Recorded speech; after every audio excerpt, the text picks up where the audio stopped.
Hey, so the gameplay audio was so loud that I had to mute it all, so all you're gonna hear is my voice. It'll be fixed eventually, though.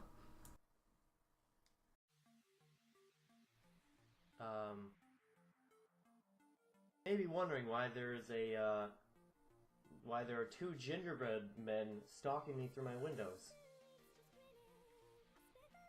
Dude, get out of my way. You're Christmas noob, I'm better than you. I bought the game on release. I'm a man now. And you're just a goofy goober. Really? So I've noticed I've had a lot of fears, irrational fears, throughout my entire life, and what you'd call phobias, and I actually made a list of them. They all kind of tie together in some kind of way. Like, first one, the phobia of darkness, and this kind of ties into being afraid. So the first phobia is the fear of darkness and going blind, and they're kind of just the same thing, because this is kind of a childhood fear that I just never grew out of. Most of the time when I'm afraid of the dark is at night when I wake up. When I wake up in the middle of the night, my brain is still half asleep 95% of the time, so I don't know what's going on around me. Because sometimes I'll come out of a dream and I'll still think I'm in that dream, and turns out I'm not in an aircraft carrier that smells like pickles. The fear of blindness also, because you can't, is that I enjoy doing, I couldn't do if I was blind. I couldn't play video games really, and going outside and driving and all that, you can't really do if you're completely blind.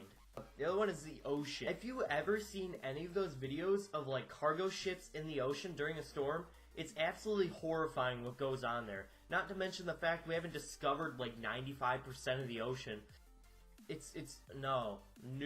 And this also kind of ties in with the fact that I can't swim. So if I ever fall into the ocean during a storm, for some reason I'm on a cargo ship, I am absolutely dead. I've never learned how to swim. I never really bothered because I don't go outside that much. I thought it'd be pretty cool to swim because, you know, you're not gonna die in 5 feet of water. And the next phobia, oh, this is a good one. Trypophobia. Don't Google that. It's disgusting. And I think everyone has trypophobia to some degree.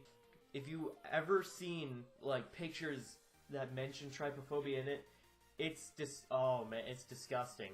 Apparently the reason why everyone has it to some degree is because the little holes represent poisonous animals have little black spots all over them. And I guess that translates from that, and we just don't react. But I don't know how itching and fainting helps in that way. Next phobia, and this is a new one, is of kangaroos. Like, all my life, I thought kangaroos were kind of cute. I mean, they jump around and shit. But recently, there's become a video of a guy punching a kangaroo. Everyone saw a video of a guy punching a kangaroo, and the kangaroo took it like a freaking champ. Like, you watch the video, and the guy, he gets down here, he's like, "You what, mate?" The kangaroo took it like a champ, and if you look at that kangaroo must have been lifting for 10 years. Like, straight up, for 10 years straight, just lifting. Because that thing is muscular as hell. A lot of my phobias are rightfully so, like, fears of stuff that could kill me, and a kangaroo could kill me as quickly as a freaking cotton ball hits the ground. And there's this other video that showed up, where this guy, he's living in Australia, and he has a giant glass pane of a window, and it has to be at least like 5 or 6 feet long, and it's on the ground floor. This kangaroo walked up, is like scratching on the windows like some kind of Jason Voorhees murderer, and it's trying to kick down the window and break it and murder this guy. So could you imagine that in the middle of the night? You come downstairs to get a glass of freaking water, you see this giant buff humanoid small-headed ass person scratching at your windows with these 3-inch long nails, trying to kick it down with his buff legs.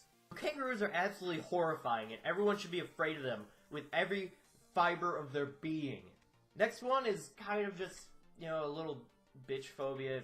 I'm kind of afraid of insects, more specifically butterflies. Butterflies because I have no idea, but I just remember as a kid, butterflies just creep me out. And I remember we went to the museum once, and they have this butterfly enclosure that you walk through, and all these beautiful butterflies are fluttering around, and they land on your hand and stuff.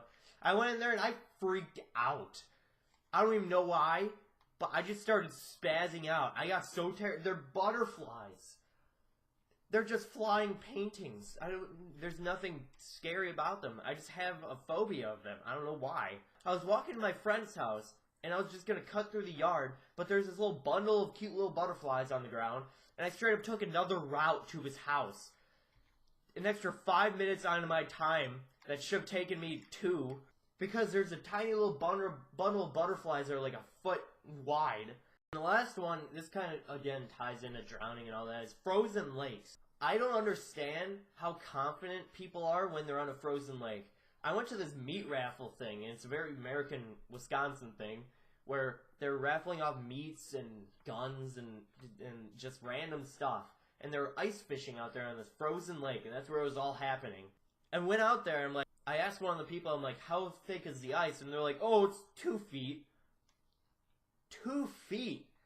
I wouldn't be comfortable walking on a 5-foot thick freaking block of ice of a lake. The only time I would be absolutely comfortable with walking on a frozen lake if it was frozen solid. There would be 0 chance of me falling through and dying. Like, I've heard of these stories of people falling through the ice and dying, like, instantly, despite the fact that they're, like, really strong swimmers. I can't swim at all, so I would just die instantly. It's like in Halo, if you took 3 steps into the water, you're dead instantly. That would be me, except that would be less cool. I wouldn't have a helmet on. Next thing you know, they find my body perfectly preserved 10,000 years later and be like, wow, really? Is this what humans looked like back then? Honestly, if I could have anyone represent our generation of humans, it would be George Clooney.